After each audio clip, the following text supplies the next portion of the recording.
सीधा पहुंचे Amdavad police commissioner Anupamsinh ગેહલોતની પ્રેસ કોન્ફરન્સમાં વિડીયો મોકલવાના, ખોટી આઈડેન્ટિટી ક્રિએટ કરી લેવાના જો આ તમામ પ્રકારના ક્રાઇમ બનતા રહે છે, જેથી લોકો તો અપીલ કરવામાં આવી હતી જો કે કોઈ એવા હોય તો તાત્કાલિક જો અમદાવાદ શહેર જો સાયબર ક્રાઇમ યુનિટમાં જો આવીને કમ્પ્લેન કરે. તો કુલ 11 જેટલા આપણને કમ્પ્લેન મળી હતી અને 11 આ બધા લગભગ જુલાઈના મહિનાના કમ્પ્લેનો છે. એના તાત્કાલિક જો પોલીસના અલગ અલગ ટીમ બનાવીને અમુક આરોપીઓ अन्य राज्य कुछ राजस्थान आरोपी है, कुछ गुजरात अलग अलग जिल्लाओं आरोपी है અને આજે 8 આરોપીઓને ધરપકડ કરવામાં આવી. આમાં એક મહિલા છે અને 7 બીજા આરોપીઓ છે.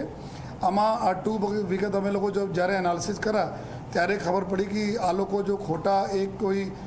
લેડીના આપણા આઈડી બનાવીને અપ્રોચ કરીને કોન્ટેક્ટ બનાવ્યા અને પછી જો એના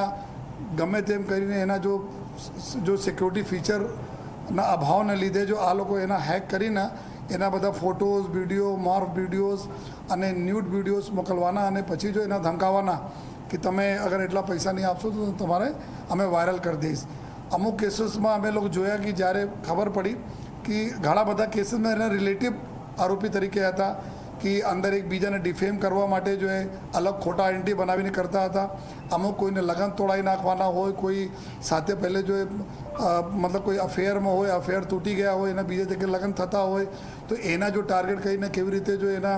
જ્યાં એના ઘર નવા બસે છે એના લોકોને જો મોકલવાના કે જેથી જો ડિસ્ટર્બ થતા રહે. તો આ પ્રકારના આરોપીઓ છે. આમાં 2 આરોપીઓ છે થોડા એના વિકૃત માનસિકતાના બી છે, જે બધા લોકોને ટાર્ગેટ કરવાના જ કામ હોય બિના કોઈ રીઝનના. અમુક રીઝન હતા કે સગા સંબંધી હોય એના ગમે તેમ કરીને એના ડેમેજ કરીએ ઇમેજ. આ 2 આરોપી એક એવું છે કે આ લોકોના એક એવું ટેવ છે કે કોઈ પણ ગમે તેમ કોઈ લેડીઝ વાપરતી હોય, ખાસ કરીને સ્નેપચેટ અને ઇન્સ્ટા અને ફેસબુક, તો એના ઉપર એક્સેસ કરે અને એના ઉટપટાંગ એકદમ બીભત્સ મેસેજના આપે જોઈએ.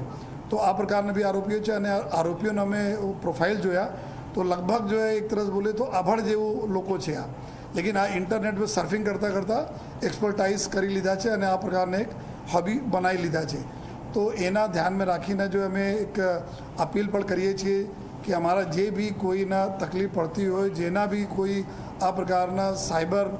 સ્પેસ ઉપર જો કોઈ આપણા કામ કરતા હોય, એના સાથે કોઈ આ પ્રકારના કૃત હોય તો આપ બિના વિલંબે જો સાયબર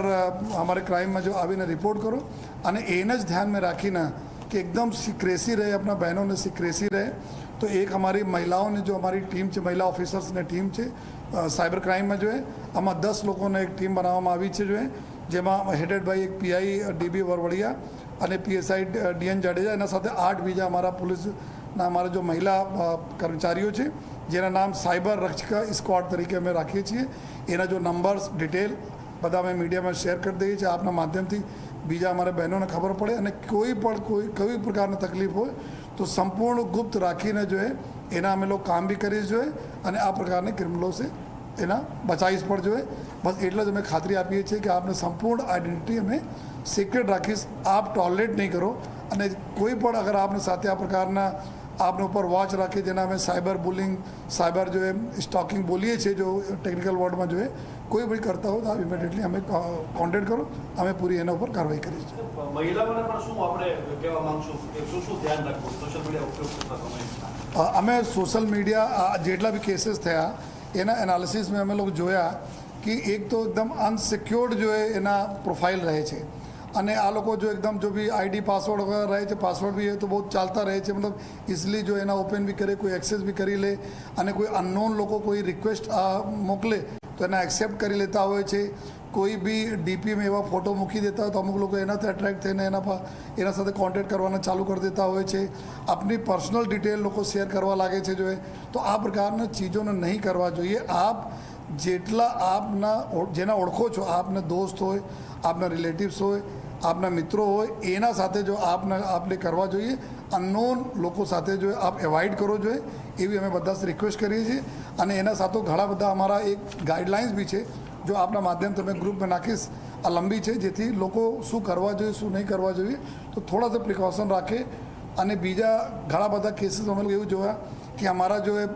હમારા જો ફોલોવર વધે, હમારા જો પોસ્ટને લાઇક્સ વધુ મળે જોઈએ તો આ હોડમાં બી આ લોકો જો આ પ્રકારના આમાં ટ્રેપમાં અનનોન લોકોને ટ્રેપમાં આવી જાય છે, જેથી આ બધા તકલીફો પડે છે. સાહેબ જે મહિલા પકડવામાં આવી છે એ કેસ શું છે? જનરલી થોડા અમે એટલા જ છે થોડા મેટ્રિમોનિયલ રિલેશન ટાઈપના મેટર છે જો એ નહીં થયા લગ્ન તો એના પછી બીજાને ડેમેજ કરી આ પ્રકારના કેસ ખાસ તો આ સાયબર રક્ષિકા જે મિશન સ્ક્વોડ તૈયાર કરવામાં આવી છે એની આગામી કામગીરી કેવી રીતે રહેશે, કેવી રીતે મહિલાઓની સુરક્ષા આપશે? ને અમે જે રીતે બતાવ્યા છે કે અમારી જો ટીમ છે સાયબર ક્રાઇમ જનરલી અત્યાર સુધી કોઈ જતા હોય તો પુરુષ અમારા અધિકારી હોય તો ક્યારેક ક્યારેક બહેનોને થોડા સા શેર કરવામાં અગવડતા પડતી હતી જોઈએ તો એને જ ધ્યાનમાં રાખીને જો આ તમે અત્યારે ચૂંકી બી લગભગ 1.5 મહિનાથી અમારા 2 મહિનાથી આ જૂનના મહિનાથી આ સેલ ચાલુ કરવામાં આવેલા છે જો તો એના અનુભવ પ્રમાણે અમે લોકોને એવું લાગે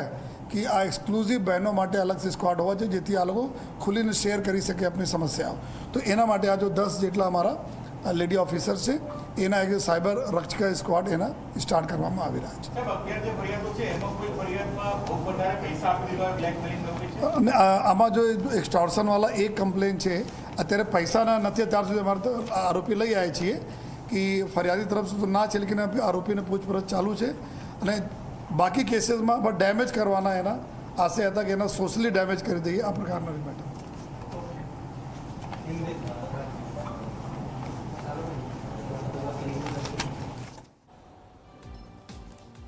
અમદાવાદ પોલીસ કમિશનરે જે મહત્વપૂર્ણ એક સાયબર ક્રાઇમમાં સ્ક્વોડ બનાવવામાં આવ્યું છે, સોશિયલ મીડિયા પર ધ્યાન રાખવામાં આવે છે આ વાત હાલમાં કરવામાં આવી રહી છે. અમદાવાદ પોલીસ કમિશનર તરફથી મિશન સાયબર રક્ષિકા અંતર્ગત આ કાર્યવાહી થઈ છે. સાયબર ફ્રોડના જે કિસ્સા વધી રહ્યા છે,